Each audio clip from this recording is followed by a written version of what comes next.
I spend a lot of time on my feet. The moment I put the Superthotics in, I could feel a huge difference. The pain in my knees went away, the pain in my feet went away. Not only am I wearing them for work, I am wearing them all the time. Imagine finally getting relief from painful problems like bunions, shin splints, corns, calluses, plantar fasciitis, and even stress fractures. Doctor-prescribed orthotics can cost $600 to $800, but you won't pay anywhere near that for Superthotics when you call the number on your screen or go to superthotics.com. For a limited time, you'll get the manufacturer's direct price of just $39.95. Call now, and we'll also include, at no extra cost, our soothing peppermint lotion to help invigorate your feet. You will also get our luxurious comfort slippers designed with durable memory foam. You receive it all. Superthotics are not available in any store. Call or go to superthotics.com now.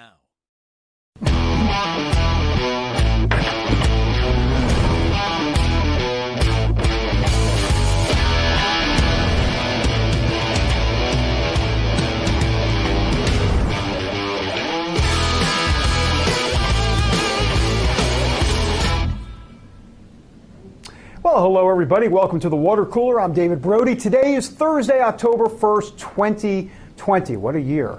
Well, look, as the so-called mainstream media continues to be beside themselves in utter shock over President Trump's debate performance, the real underbelly story is the fact that liberals on the far left are really scratching their heads. They're frustrated with Joe Biden's big back away from their liberal positions on Tuesday night. So, what does AOC think of all of this? Well, guess what? Our tireless Just the News reporter, Nick Ballasy, exclusively tracked her down with iPhone in hand on the streets of D.C. to get her take on Biden. Classic Nick, by the way. He has the stalking politicians thing down to an art, and we're going to hear from AOC and Nick as well. Also, the Hispanic vote. Is the Biden campaign in trouble? How do you say uh-oh in Spanish? I mean, is there even a translation? I'll look it up later. Google has the answers. Some of the polling in Florida and elsewhere shows President Trump doing much better than many expected. So what's up with that? And the COVID-19 vaccine, when is it going to be ready? Will it be safe to take? How bad will COVID-19 get this fall? And by the way, what about what it all means for college students?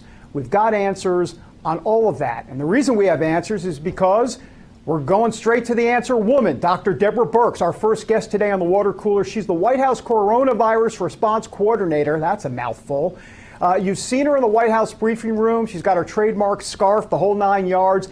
Dr. Birx has been traveling all over the country. She's downloading information from ordinary Americans about their experiences in this COVID world. But I got to tell you that beyond that, she's actually a data person, and that's where we begin our conversation. We recorded it earlier from the White House. Dr. Birx, great to see you again. Thanks for joining me. I really appreciate it. Good to see you, David. Well, let's talk about the fall coming up here and, of course, into the winter. How bad are we expecting this to get? What are some of your concerns? What are you looking for? So I think what we've learned over the summer is that we all have the capacity to control the community spread of this virus. And I think when you see and you look across the South now, from Southern California through Arizona, New Mexico, Texas, Louisiana, Mississippi, Alabama, all through Florida, Georgia, and South Carolina, we are seeing consistent and week over week improvement in the majority of those states, really based on communities coming together and saying, I'm going to physically distant, I'm going to wear my mask, and I'm going to ensure that I'm not going to have large family or neighborhood gatherings. And if I do, I'm going to make sure I'm in a mask the whole time. And this is really changing the spread of the virus throughout the South. However, now, post-Labor Day, we've seen increasing community spread throughout the heartland that started the middle of August and is still continuing, and then up into the upper Northwest, Montana, North Dakota, South Dakota, Louisiana, Wisconsin, Minnesota, and now into Illinois. So these are the places we're watching. It's very important. We're talking to the governors. We're sending them reports every week. This is our 14th week of sending reports to governors. Obviously, we've been out in the field. We've been in states for the last 3 months, 29 states, 16,000 miles, really talking with community and local leadership. and really working together to ensure every American knows how to not only keep themselves safe, but their family safe, their community safe, and therefore their state safe. So, Dr. Birx, let me ask you about the timing of a vaccine here. We've heard a couple of different things. I know the president would love to see a vaccine here in the next month.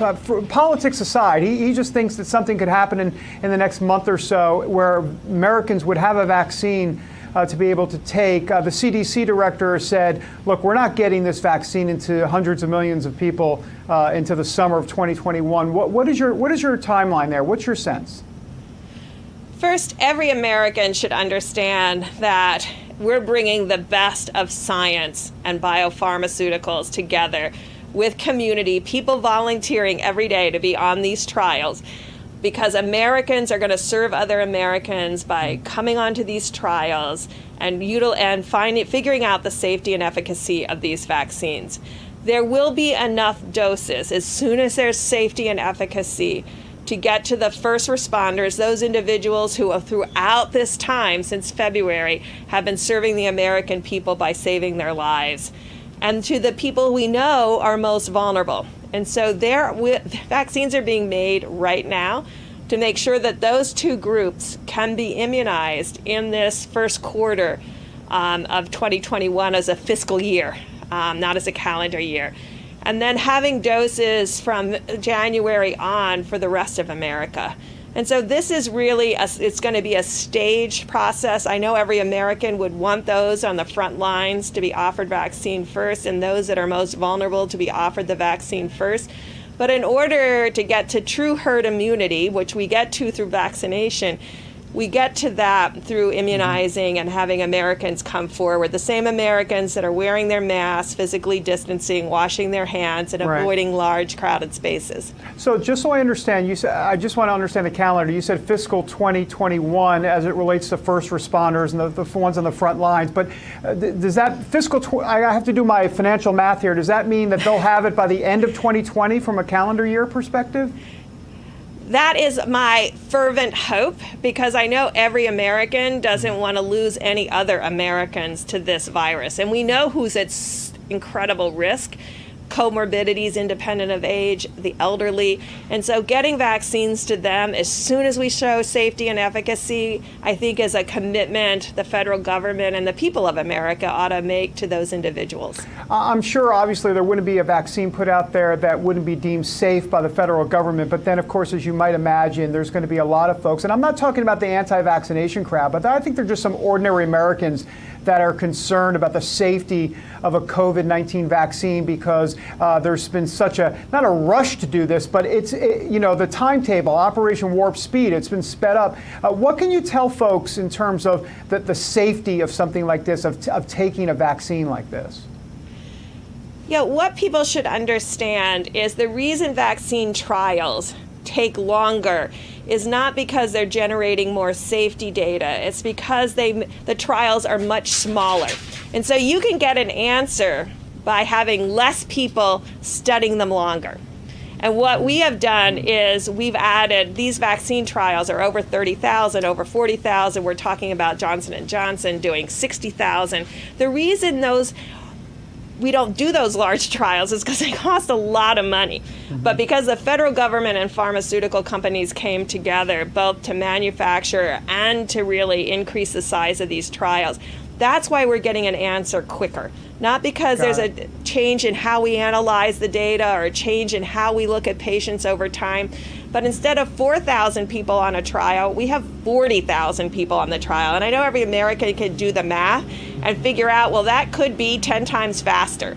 And so that's the math, and that's what we should all understand. Safety and immunogenicity and efficacy comes first. So take me through Vaccine 101 a little bit here as it relates to COVID-19. I mean, how long would you have to be inoculated for? How many times? I mean, would this be a COVID-19 vaccine once a year? Would it be more than that? I mean, I'm trying to understand how that might work.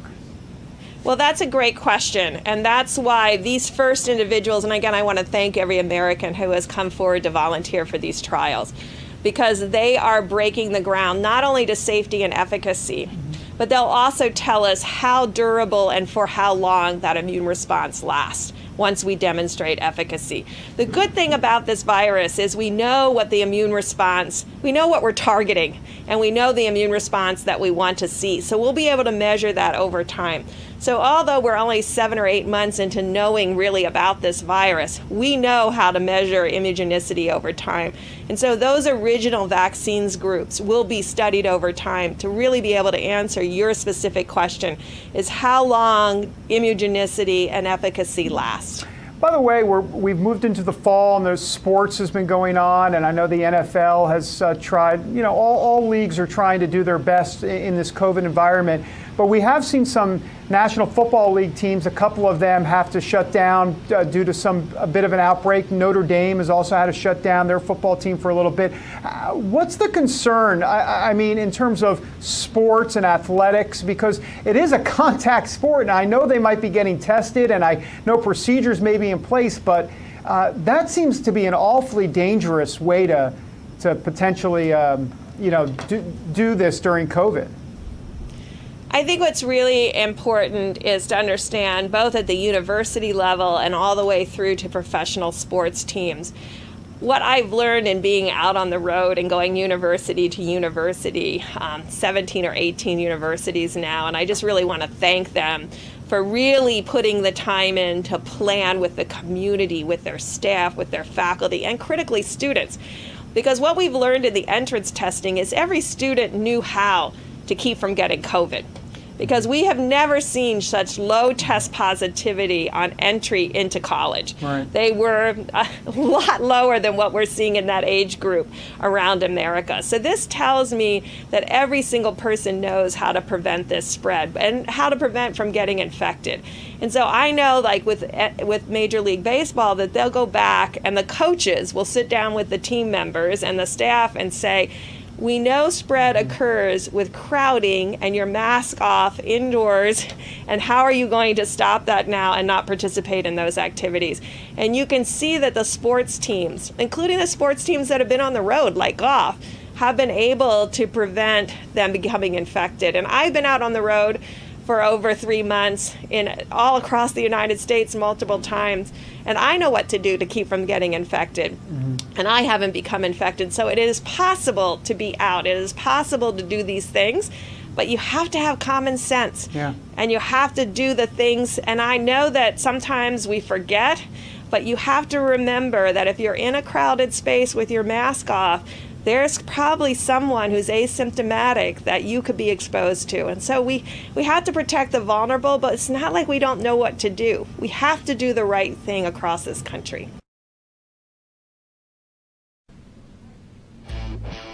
Dr. Deborah Birx, AOC, we hear from her next.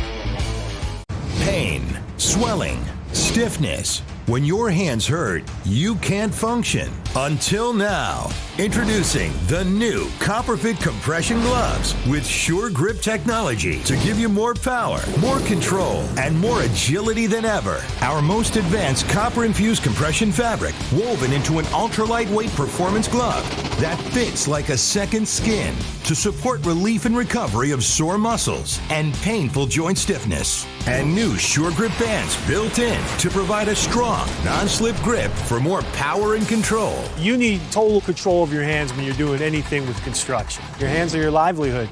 The Copperfit gloves are great. The grip is outstanding here with these different ribs. It makes my hand a lot more usable. It just feels like you're just ready to start the job. The gloves have been a game changer for me. They help with flexibility and pain and soreness. They allow me to do my job even better. Breathable wicking fabric with an open finger design for full range of motion, feel, and control. They relieve my pain. When I grab something, I'm not in pain.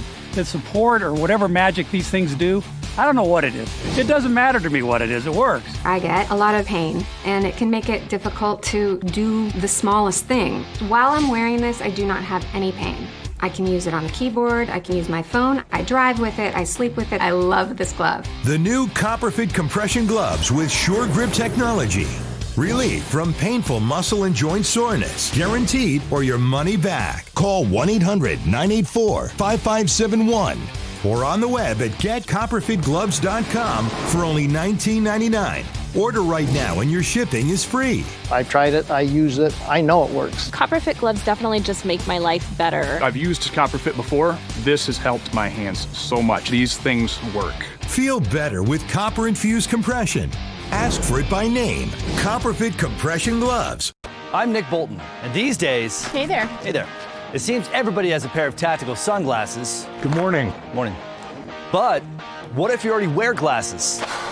Then you need these flip-up tack glasses. These new glasses fit right over your existing eyewear to give you all the benefits of our tack glasses while you comfortably wear your regular glasses. Plus, like all tack glasses, flip-up tack glasses feature Bell & Howell light filtering technology that makes invisible objects suddenly become visible.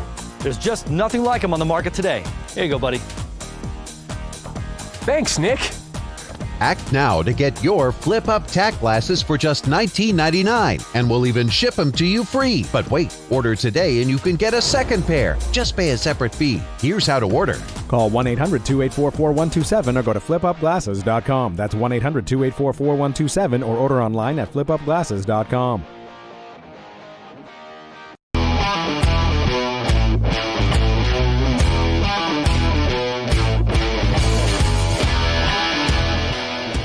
I feel like I'm singing along to that song. Welcome back to the water cooler. During Tuesday night's presidential debate, you could actually tell Joe Biden was taking pains to appeal to moderate Rust Belt voters. I mean, he dissed the Green New Deal. He said there's no socialist manifesto with Bernie and so on.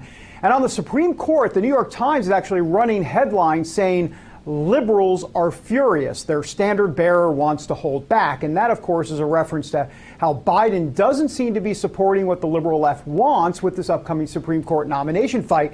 And here's what they want. They want to blow the whole thing up and make it one big procedural mess. So what does AOC think of Biden's moves? Well, she's sticking with him politically, at least for now, and she has no other choice, right? Our Just the News correspondent Nick Ballasy caught up with her in this exclusive interview. Have a look. So I wanted to ask you about just Biden's debate performance. How do you think he did? How do you rate the performance? I mean, when it comes to a debate, it's between two people, right? And I think that there was no question that he outperformed Donald Trump in every class and category because Trump just melted on stage.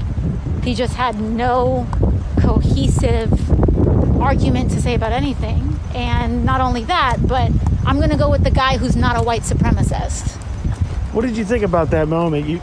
Because conservatives are saying that Biden wasn't asked to denounce Antifa, but Trump was asked about the white supremacist side. What do you think about that? Well, Trump specifically name-checked the Proud Boys. He specifically name-checked an actual white supremacist organization. And I can guarantee you that, I mean, first of all, Biden has denounced this violence on numerous occasions, and Trump has a habit of encouraging his white supremacist brethren. So, of course, this is going to be an issue where Trump has to be asked about this because he is not clear. And in fact, the few actions that he has taken, he's been encouraging of violent neo-Nazis. And the Green New Deal, he distanced himself from it. Yeah. You tweeted about it. You were saying that's no surprise. What do you think about where we're at with the Green New Deal versus the Biden plan?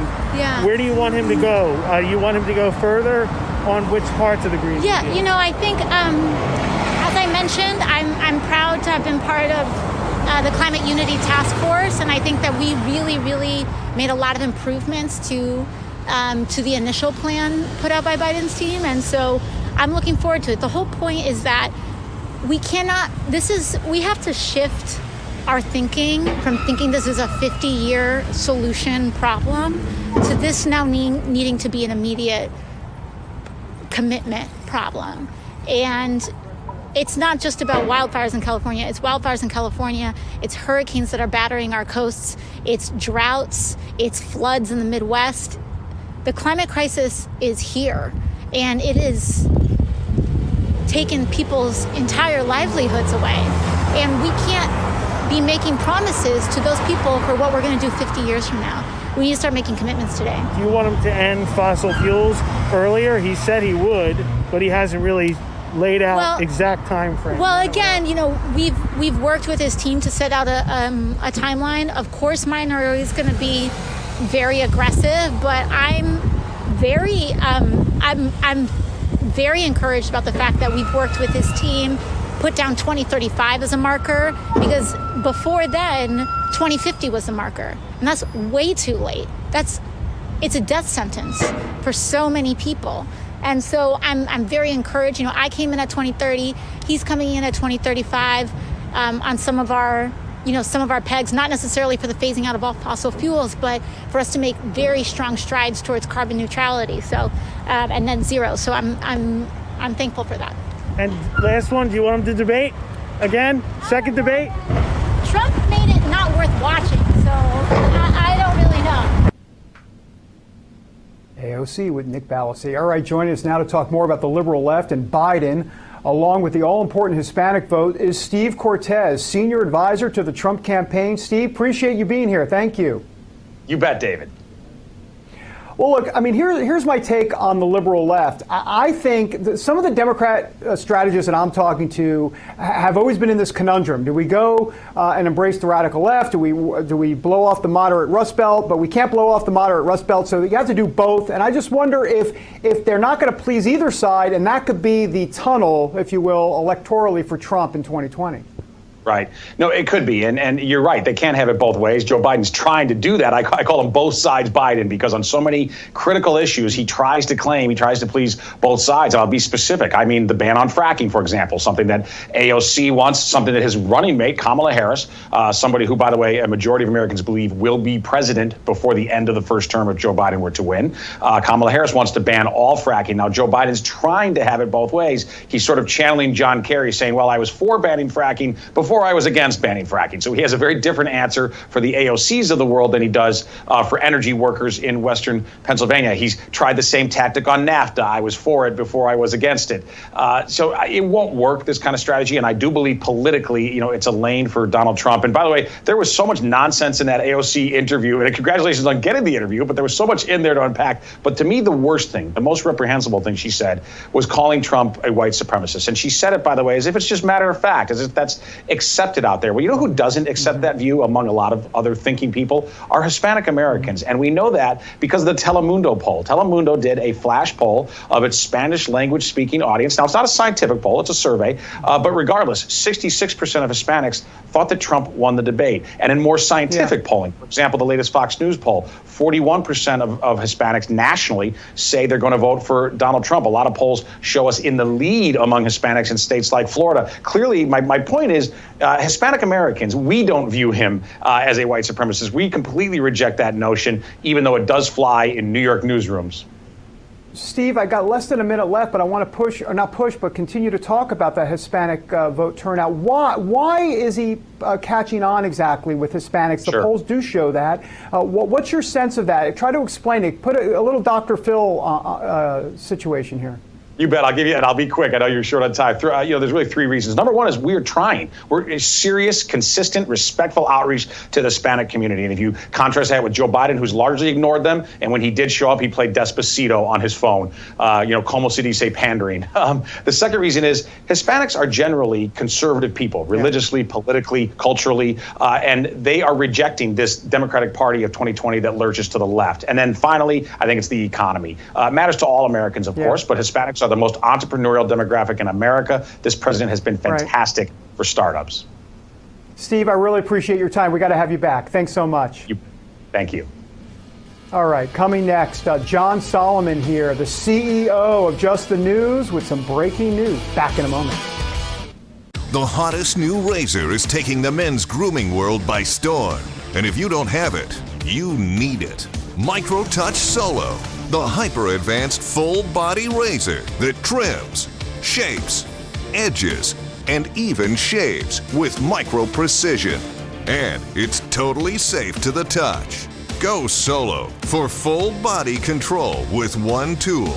No nicks, bumps, or ingrown hairs. Edge beards and goatees with one touch. Clean your neck, barbershop perfect. And check this out. Snap on the guide to tame growth and perfectly shape your full beard. And keep new growth stubble trimmed exactly to your style. And look, the Solo Full Body Groomer trims precisely the length of hair you want. Snap off the guide and remove unwanted hair anywhere in seconds. What makes Solo different than your ordinary razor? Dual-sided German stainless steel blade. Shave up or down at 200 microstrokes per second. The Ultra Flex pivoting head contours perfectly to you for precise results. 3 custom grooming guides for control of exact length and shape. And a built-in LED light so you never miss a spot. Solo is so precise, you need no creams, no soaps, and no water. Ditch the old man clippers and toss the scissors. You've got to go Solo. Call 1-800-709-9777 or go online at microtouchsolo.com and get yours now for only $19.99. Complete with German stainless steel blade, pivoting head, built-in spotlight, and 3 custom grooming guides. Everything you see here for just $19.99. The all-new MicroTouch Solo Full Body Groomer. The one tool that does it all.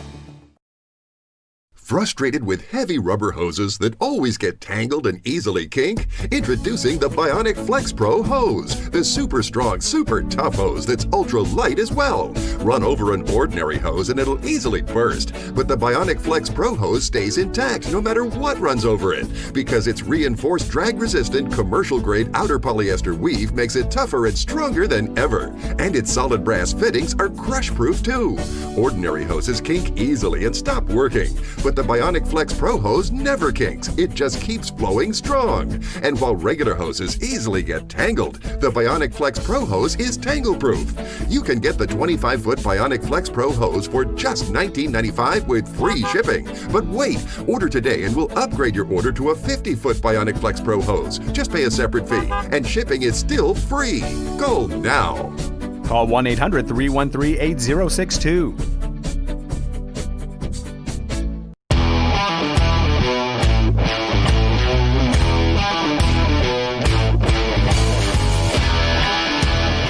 And welcome back to the Water Cooler, everybody. All right, some breaking news. John Solomon is here with a story he's going to break tonight on Just the News. New developments in the Hunter Biden-Joe Biden Ukraine saga, that's what it is.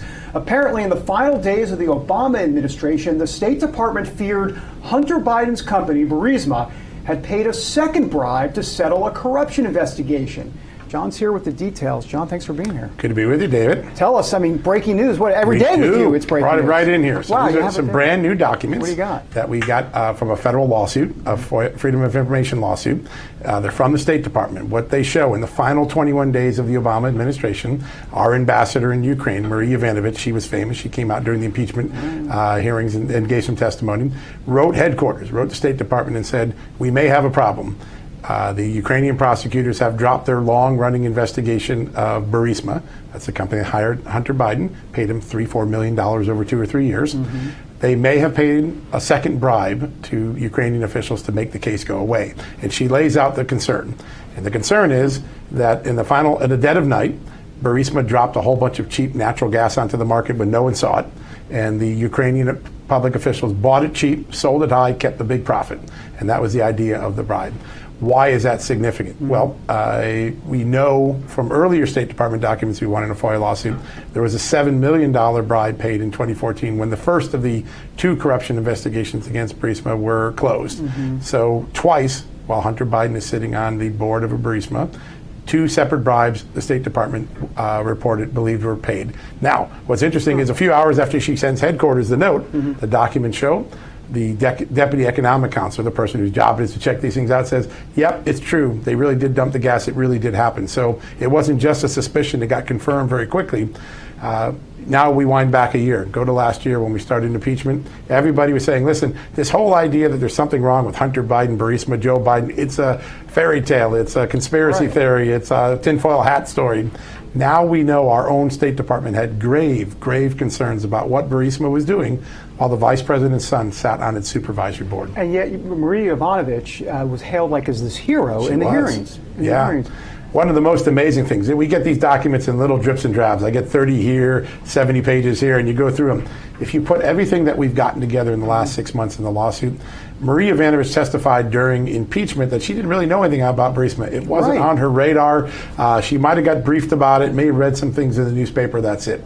We can now see more than a dozen instances where she's sucked into the Burisma narrative. Lawyers are sending her letters from Burisma. She meets with Burisma's representatives in her office. She's sending emails like this that we got in the new FOIA. She was deeply involved in the Hunter Biden Burisma saga, and yet testified, I didn't know anything about it. In the document where she's reporting to headquarters, hey, we got another problem here, she immediately mentions to them, hey, this is Hunter Biden's company. So you can see the political sensitivities. People knew that corrupt behavior was going on even while Hunter Biden was on the board. Do we have any sense that, we know Hunter Biden was on the board, do we have any sense of, in terms of deeper connection in terms of these bribes and what his role might have been, but we just don't know at this point? No evidence that Hunter Biden himself paid the bribe or was involved in it. But remember, when you sit on the board, you have a fiduciary responsibility to make sure these things don't happen. And when he joined the board, it shocked people both in the Ukrainian and American communities, because this was a company that was widely known to be corrupt.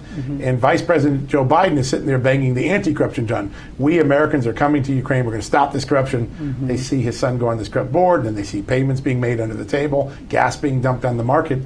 When you talk to State Department officials who worked during that era, and I've talked to many of them, they said that this very appearance undercut everything we were saying to the Ukrainians.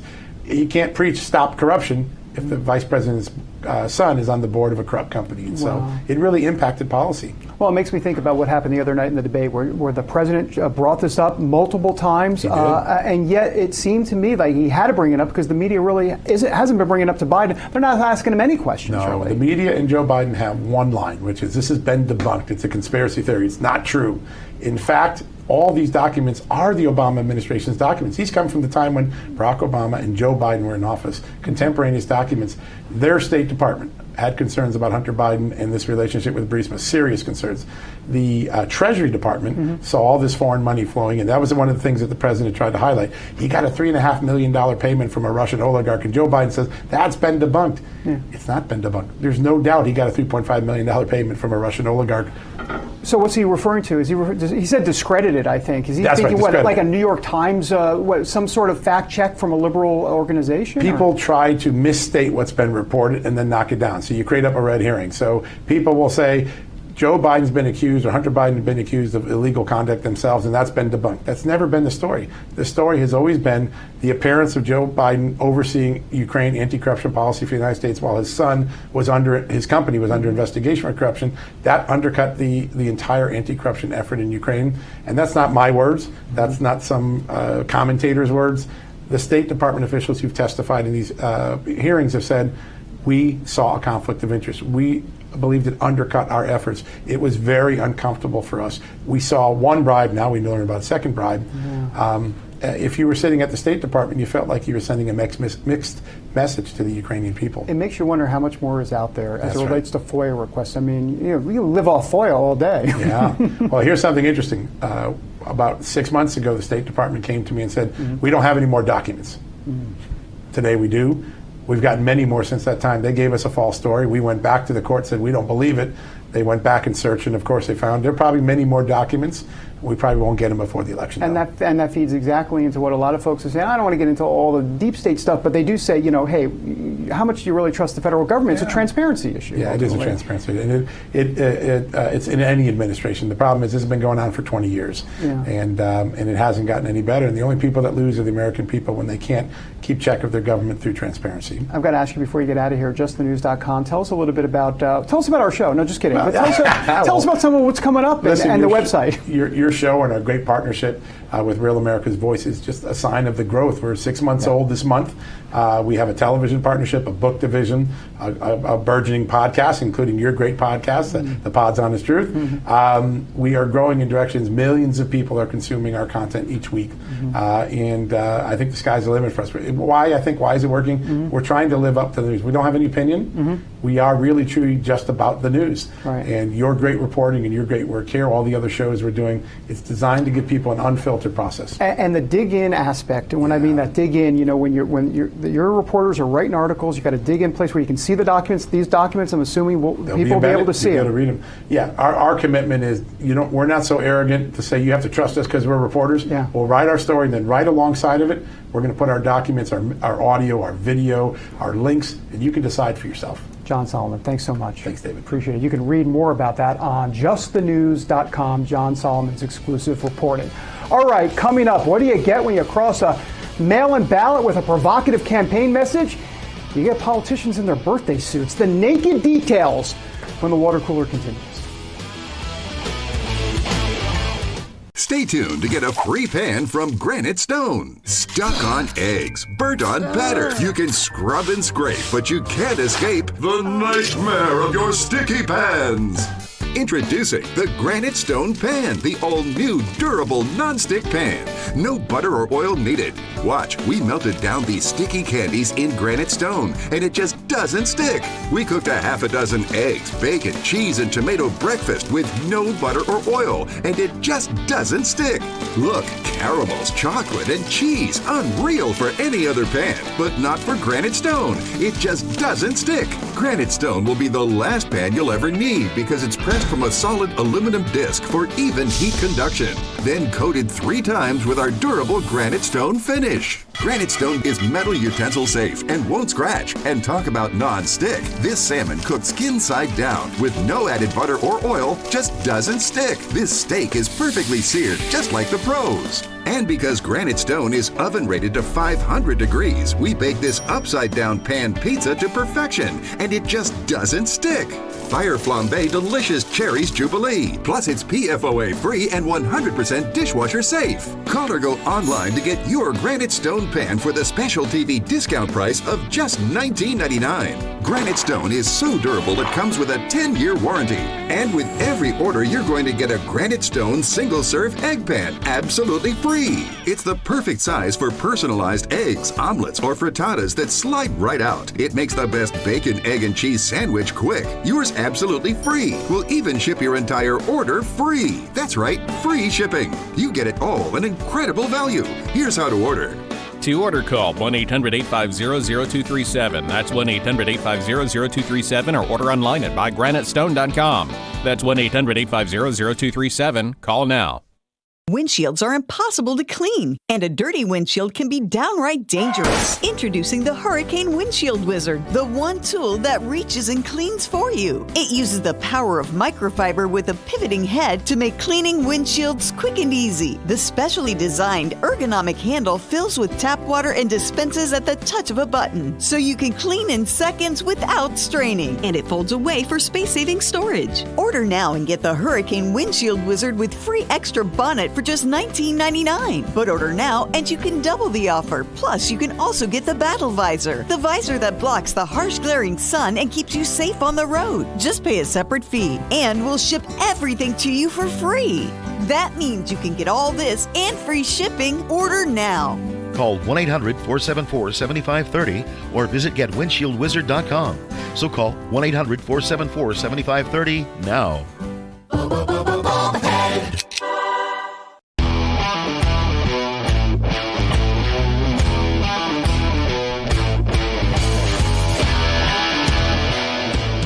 Sometimes you'll see me dance, and it's such a catchy tune. I love that. I don't know why I'm doing. All right, welcome back to the Water Cooler, everybody. So look, I'm all about thinking outside the box. This next story takes thinking outside the box to a whole nother level. We're talking about what are known as naked ballots. In other words, ballots that are sent in the mail without a secrecy envelope. All right, so a Pennsylvania court said ballots returned without this secrecy envelope would be rejected in November. So election officials and Democrats are now saying, make sure you don't vote with a naked ballot. That's what it's called, right? Well, enter Bethany Hollum, the Democratic councilwoman at large for Allegheny County in Pennsylvania. So she and 2 other local politicians decided to draw attention to the matter in this unique way. Here is the tweet specifically. Here's the quote. Desperate times call for desperate measures. So your favorite elected officials got naked so that you could remember to make sure that your mail-in ballot is not submitted without its secrecy envelope. Hashtag no naked ballots. Hashtag dress your ballot. There's some of that tweet. And Bethany Hollum joins us now. Bethany, thanks for being here. I appreciate it. No, thanks so much for having me. Well, how do I say this? You got your point across. I guess that was the whole point all along. Tell us about the genesis of all of this.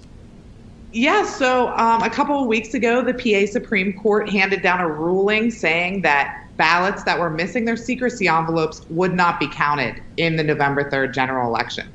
The reason that's so important, especially a little over a month out from Election Day, is because it was a change from the rules in the primary. So if you submitted a naked ballot in the primary, your vote was counted, and now suddenly, at the last minute, that rule's changed. So we knew we had to get creative to get folks' attention to make sure that every vote was counted. Well, you definitely got people's attention, that's for sure. Tell me about those two other women with you. How did that all come about? Tell us more about these folks and the relationship and how this all happened.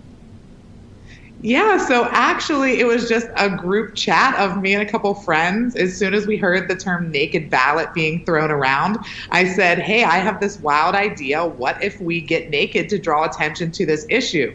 At first they laughed, and then it all kind of came together. And so far we've had a little over a dozen people participate in the campaign locally, elected officials, organizers, people involved in politics at all different levels of government. But in this particular photo, which was the first one we released, on the left we have State Representative-elect Emily Kincaid. On the middle we have my colleague, County Councilwoman Olivia Bennett, and then there's me on the right. Looks a little different than me wearing clothes, huh?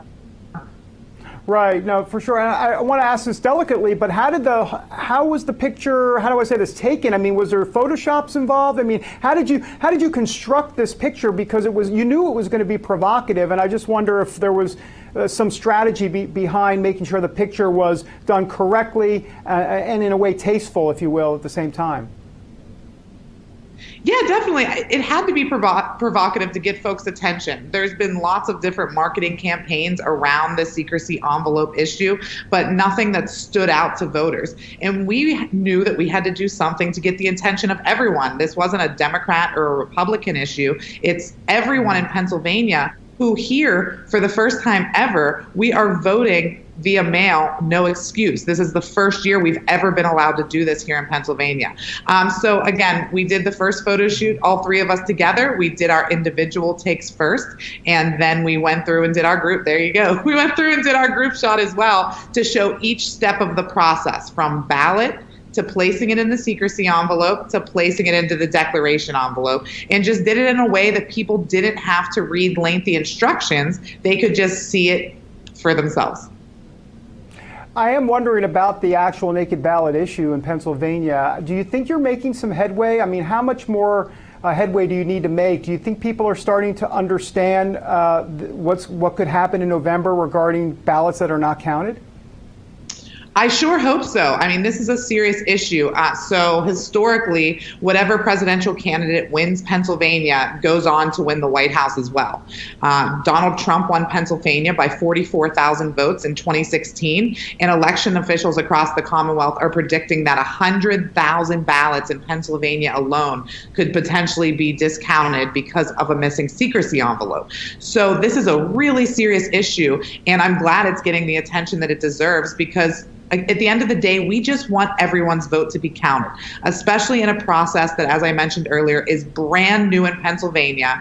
Unclear instructions, misinformation coming out from a variety of different outlets. We just wanted to make sure that we got the correct information out there, and this was our way to do it. You know, as women in politics, we are often sexualized and objectified and treated differently for being young women in politics. So we decided that we were going to take that way that people were using that against us and use it for good. And we foresaw that some people weren't going to agree with it. We knew it was going to get good feedback and bad feedback. But at the end of the day, people are talking about it, whether it's for good reasons or bad reasons. People are paying attention, and it was all worth it in my eyes. You know, Bethany, you're a Democrat from up there in Allegheny County, obviously near Pittsburgh. I was in Johnstown, Pennsylvania in 2016. It did, I believe, go for Trump. It seems like, I'm just wondering, can you give me kind of a lay of the land? I know you're a Democrat, but kind of step back from that for a moment. How split is it up there, if not in Allegheny County? I know Erie County, for example, which is further north, and there's a few other counties. Pennsylvania is going to be key here, and I wonder what that split's going to be like on election night. Yeah, so Allegheny County, we're at about a 3-to-1 Democratic advantage registration-wise. Yeah. You know, the East, we are the western part of the Democratic representation, along with Erie, our neighbors up north, and then also Philadelphia County out in the eastern portion of the state. That is where the overwhelming bulk of the Democratic votes come from in Pennsylvania. As I mentioned, this race was decided in Pennsylvania in 2016 by 44,000 votes. That's only 5 votes at each of the voting precincts throughout the Commonwealth. So it really was a very tight race. And I think we've seen, just looking at what's happened in some of the local level elections, the down ballot races for state representative, state senator, and how those seats have flipped over the past 4 years, and we've really made some headway there. I do foresee that this is going to be an even closer race this year. So we need to make sure that everyone knows the proper process to vote and that they have so many options. You know, just because I'm telling you how to vote properly in person, I mean, via mail, doesn't mean that I don't think that if you want to vote in person that you shouldn't. So there's so many options, and I'm just making sure that everyone knows how to make sure their vote's counted. Bethany Hollimer, really thank you for joining us here on the Water Cooler. You were great, and keep up, I'd say, the good work. I mean, look, voter education is voter education. Thanks again. All right, we're back in a moment with the final sip, the last sip. Wait till you see this one. Back in a moment. If you suffer from foot pain, ankle pain, knee pain, hip pain, even lower back pain, if just standing causes aches, soreness, and fatigue, the problem could be your feet. When your feet are out of alignment, your entire body is out of alignment and you're in pain. Now you can change all of that today. Introducing Superthotics, the doctor-designed breakthrough that solves the problem in your feet and relieves the pain throughout your entire body. It begins with the cushioned BioLock heel cup that holds your heel and ankle in perfect alignment. Next, metatarsal and longitudinal arch supports distribute the pressure of your body weight evenly across the entire foot. Plus, these customizable inserts, which correct the angle at which your foot hits the ground, relieving your pain with every step you take. Imagine being able to dance, walk, work, play golf, or just spend an afternoon shopping without the aches, pains, stiffness, and poor balance that rob you of your active life. As a flight attendant, I spend a lot of time on my feet. The moment I put the Superthotics in, I could feel a huge difference.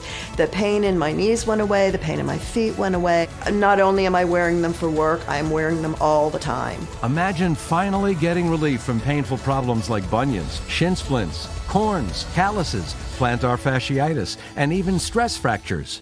Doctor-prescribed orthotics can cost $600 to $800, but you won't pay anywhere near that for Superthotics when you call the number on your screen or go to superthotics.com. For a limited time, you'll get the manufacturer's direct price of just $39.95. Call now, and we'll also include, at no extra cost, our soothing peppermint lotion to help invigorate your feet. You will also get our luxurious comfort slippers designed with durable memory foam. You receive it all. Superthotics are not available in any store. Call or go to superthotics.com now. Frustrated with heavy rubber hoses that always get tangled and easily kink? Introducing the Bionic Flex Pro hose, the super strong, super tough hose that's ultra light as well. Run over an ordinary hose and it'll easily burst, but the Bionic Flex Pro hose stays intact no matter what runs over it, because its reinforced drag-resistant commercial-grade outer polyester weave makes it tougher and stronger than ever. And its solid brass fittings are crush-proof too. Ordinary hoses kink easily and stop working, but the Bionic Flex Pro hose never kinks. It just keeps flowing strong. And while regular hoses easily get tangled, the Bionic Flex Pro hose is Tangle Proof. You can get the 25-foot Bionic Flex Pro hose for just $19.95 with free shipping. But wait, order today and we'll upgrade your order to a 50-foot Bionic Flex Pro hose. Just pay a separate fee, and shipping is still free. Go now. Call 1-800-313-8062.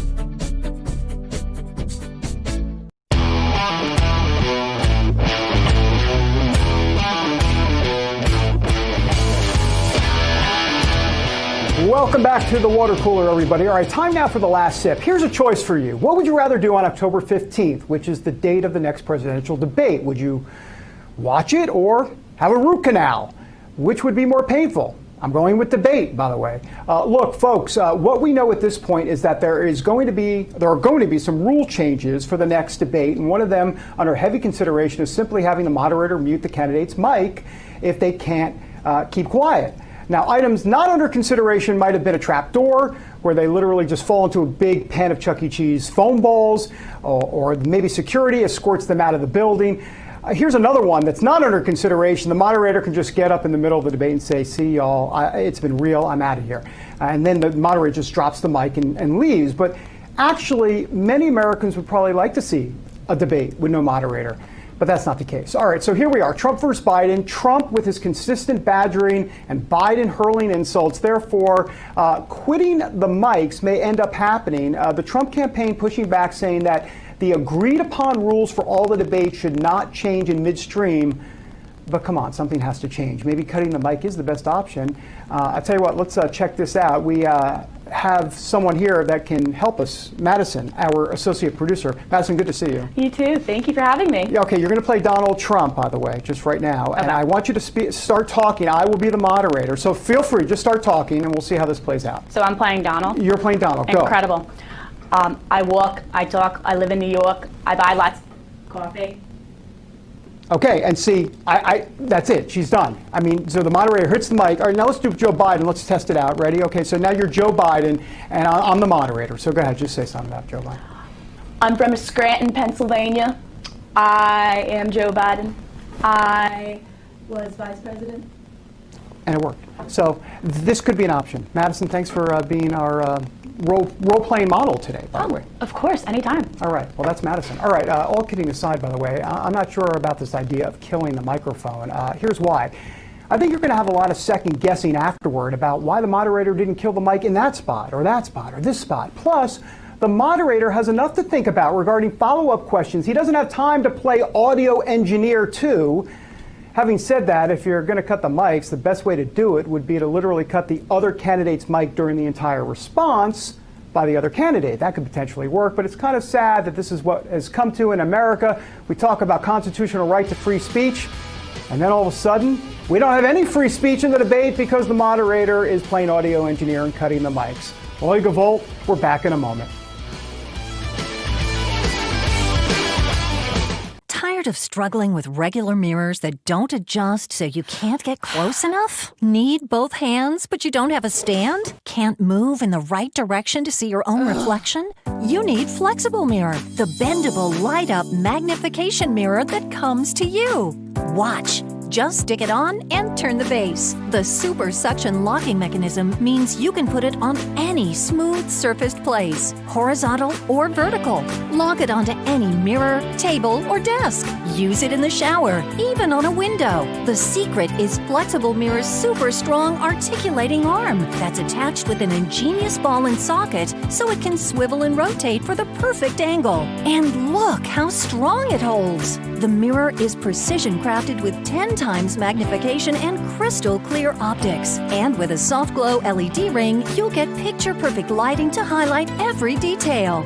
Flexible Mirror makes shaving, applying makeup, hairstyling, grooming, and accessorizing easier than ever before. Plus, men, listen up. The 10 times magnification makes it perfect for giving your beard a detailed trim. Whatever you need to do, Flexible Mirror comes to you. Plus, the contemporary chrome accents add a lovely modern touch to any room. Stop struggling to put in your delicate contacts and let Flexible Mirror come to you. So it's much easier to do. Similar mirrors can cost as much as $100, and they don't even come to you. But you can get flexible mirror for the special TV discount price of just $19.99. We guarantee you'll love the flexible mirror so much that it comes with our 90-day, no questions asked money-back guarantee.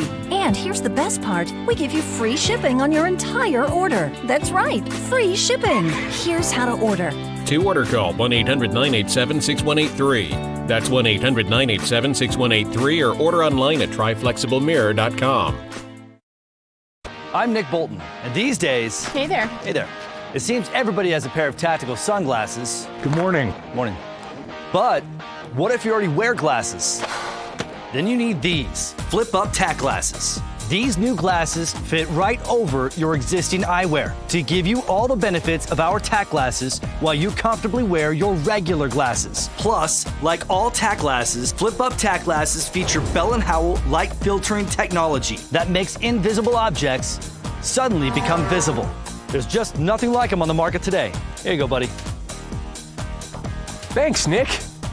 Act now to get your flip-up tack glasses for just $19.99, and we'll even ship them to you free. But wait, order today and you can get a second pair. Just pay a separate fee. Here's how to order. Call 1-800-284-4127 or go to flipupglasses.com. That's 1-800-284-4127 or order online at flipupglasses.com.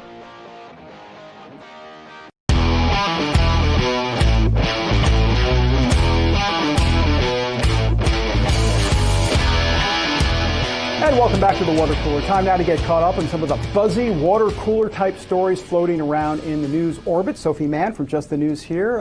You're always making news. You're always reporting the news. Wait, you're not making news, I hope. I hope not. No, but you're reporting it. All right, what do you got going? Someone told me slavery reparations California. I was given 3 words. That's all they give me. That's exactly right. That's all you need fundamentally to understand this story. All right, you fill in the blanks. On Wednesday, California became the first state in the country to seriously take up a piece of legislation that toys with the idea of reparations for American descendants of slaves. So what happened was that in the state legislature, a bill was pushed through that creates a 9-member task force that will spend about the next year weighing policy positions to actually implement a system in which American descendants of slaves, as I said, would be given reparations. Now, the interesting thing about this, and the bill will be signed into law by Governor Gavin Newsom. He's given it his blessing. The interesting thing about this is, as we know, California was at no time a slave state. It was admitted to the Union in 1850, and nobody ever legally owned slaves in California. Right, so American descendants of slaves who live in California would have migrated there from elsewhere in the country, which is 100% something that happened, but it is by way of which state is the first to take this up. Interesting to see it not be a Confederate state, but rather one that was always free, where this was always an illegal and obviously immoral practice. Any sense of whether or not this could catch on? I mean, this would be California would be the first state to do something like this. Well, I mean, I think that there is some real power to it, and I mean, we know that Senator Kamala Harris, who's on the ballot this presidential election, is California's senator. So I think if this is something that we see be popular and successful in California, at least to some political figures, I think that there's a real chance that if Senator Harris ends up in the White House, we could start seeing it at a national level as well. Like, who's to say that won't be the cause that she takes up? Yeah, and what about this task force? So therefore, it just means they're going to present recommendations, and then what happens? I mean, we don't know if it's really going to come to fruition. Yeah, so that's right. It's still a little vague right now. The recommendations are not binding, so what this task force says is not necessarily anything that the state is wedded to enforcing. But it will be interesting to just see for the first time what these policy prescriptions look like, since it's something we hear talked about but haven't seen yet. Sophie Mann, good to see you again. Good to see you. Always good to see you. Of course. I always know where to look for you. Yeah. All right, tomorrow on the big show, Laura Trump here to discuss the 2020 presidential campaign. Plus, Charlie Kirk from Turning Point USA joins us as well. Boy, this is a big Friday lineup. Who put this together? That's impressive. Until then, have a great day. Remember, and I'm going to do that right now, stay hydrated. Brett Favre, legendary quarterback. Jerry Rice, legendary wide receiver. You ready for your weekly meeting? Yeah, we're ready. Let's do this. Let's stack the deck. When legends play, They wear CopperFit Advanced Back Pro. CopperFit's best-selling compression back support just got better with new double band adjustable supports for customizable compression when